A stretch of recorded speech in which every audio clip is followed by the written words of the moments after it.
Suigam police મથકના head constable ₹8,000ની લાંચ લેતા બનાસકાંઠા એસીબીએ ઝડપી પાડ્યો।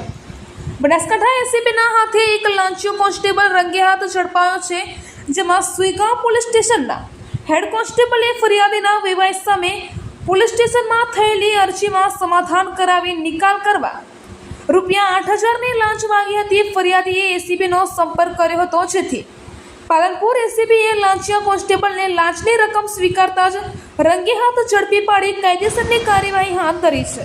સુઈગામના એક ગૃહસ્થના વેવાઈ સામે પોલીસ મથકે અરજી થઈ હતી, જેની તપાસ શહેરની બીટનો હેડ કોન્સ્ટેબલ તલોજકુમાર વિહાભાઈ વેણ કરી રહ્યો હતો, જેણે અરજીમાં સમાધાન કરાવી નિકાલ કરાવવા માટે ₹8,000ની લાંચની માંગણી કરી હતી, જેથી ગૃહસ્થે બનાસકાંઠા એસીબીમાં જાણ કરી હતી, જેથી એસીબી લાંચનો છટકો ગોઠવ્યો હતો। ગૃહસ્થ પાસેથી કોન્સ્ટેબલ પૈસા સ્વીકારતા જ એસીબીએ રંગે હાથ ઝડપી પાડ્યો હતો અને એસીબીએ ડિટેન કરી કાયદેસરની કાર્યવાહી હાથ ધરી છે।